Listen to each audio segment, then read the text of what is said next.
Kisah Adi Sucipto, sang perintis TNI AU dan juga Bapak Penerbang Indonesia. Adi Sucipto lahir pada tanggal 4 Juli 1916 di Salatiga, Jawa Tengah. Otaknya encer dan prestasinya di sekolah sangat memuaskan. Lulus dari Algemeen Middelbare School di Semarang pada tahun 1936, dia ingin melanjutkan masuk Akademi Militer Belanda di Breda. Namun sang ayah menyarankan Adi Sucipto masuk Geneeskundig Hogeschool di Jakarta. Cipto diam-diam mengikuti tes dan diterima di Militer Luchtvaart Opleiding School atau Sekolah Penerbangan Militer di Kalijati, Subang. Cipto lulus lebih cepat dan mendapat nilai yang sangat baik. Dia berhak menyandang pangkat Letnan Muda Udara. Cipto juga mendapat brevet penerbang kelas atas. Konon, dialah satu-satunya orang Indonesia yang saat itu mempunyai brevet penerbang kelas atas. Dalam buku Bakti TNI Angkatan Udara 1946 hingga 2003, ditulis Cipto kemudian mendapat tugas di skradron pengintai di Jawa. Saat Jepang mengalahkan Belanda, seluruh penerbang Belanda dibebas tugaskan. Cipto kembali ke Salatiga dan bekerja sebagai juru tulis. Di kota ini pula Cipto menyunting seorang gadis yang bernama Rahayu.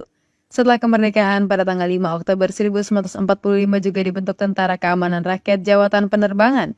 Surjadi Surya Dharma yang memimpin jawatan ini memanggil Adi Sucipto untuk membantu membentuk Angkatan Udara. Kondisi Angkatan Udara saat itu sangat memprihatinkan. Tidak ada pilot, tidak ada mekanik pesawat, tidak ada dana. Hanya ada beberapa pesawat tua peninggalan Jepang. Tapi Adi Sucipto nekat menerbangkan pesawat-pesawat itu. Tanggal 10 Oktober 1945, dia berhasil menerbangkan pesawat jenis Nishikoren yang dicat merah putih dari Tasikmalaya ke Maguwo, Yogyakarta. Tanggal 27 Oktober 1945, dia berhasil menerbangkan pesawat Cureng berbendera merah putih di sekitar Jogja. Bukan tanpa maksud, Cipto melakukan hal itu. Hal ini dilakukan untuk memompa semangat perjuangan rakyat. Tanggal 1 Desember 1945, Adi Sucipto dan Surjadi Surya Dharma mendirikan sekolah penerbangan, lagi-lagi dalam situasi serba kekurangan. Cipto menjadi instruktur sementara Suryadi mengurus administrasi. Angkatan pertama, ada 31 siswa yang mengikuti sekolah penerbangan itu. Hanya bermodal pesawat tua tidak menyurutkan langkah para perintis TNI AU ini untuk belajar. Kalian menerbangkan peti mati, ujar para penerbang kerajaan Inggris yang mengunjungi Lanut Maguwo, Yogyakarta pada 1945. Para penerbang itu geleng-geleng melihat deretan pesawat Cureng buatan Jepang yang jumlahnya tidak seberapa di landasan pacu. Pesawat Cureng itu buatan tahun 1933, beberapa kondisinya sudah jauh dari kata layak. Karena itu tidak salah jika pilot Inggris menyebutnya peti mati terbang. Tapi Kepala Sekolah Penerbangan Maguwo, Komodor Adi Sucipto, cuek saja mendengar ucapan tentara Inggris itu. Kadet-kadet sekolah penerbang itu mencatat prestasi yang membanggakan.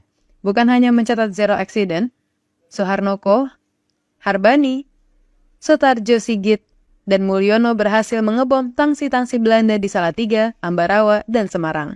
Pada tahun 1947, Adi Sucipto dan rekan-rekannya ditugasi pemerintah RI untuk mencari bantuan obat-obatan bagi Palang Merah Indonesia.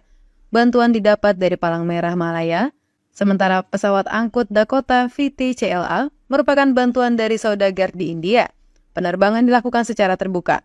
Misi kemanusiaan ini telah mendapat persetujuan dari Belanda dan Inggris. Namun tanggal 29 Juli 1947, saat pesawat hendak mendarat di Maguwo, tiba-tiba dua pesawat pemburu Kitty Hawk milik Belanda muncul. Pesawat pemburu tersebut langsung menembaki Dakota yang ditumpangi Cipto dan rekan-rekannya. Pesawat jatuh dan terbakar. Cipto dan 7 rekannya gugur. Hanya satu yang berhasil selamat.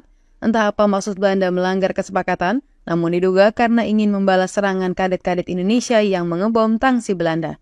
Adi Sucipto baru berumur 31 tahun saat itu.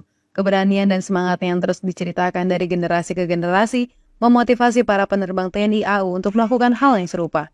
Atas jasa-jasanya, pemerintah memberikan gelar Bapak Penerbang Republik Indonesia pada Adi Sucipto.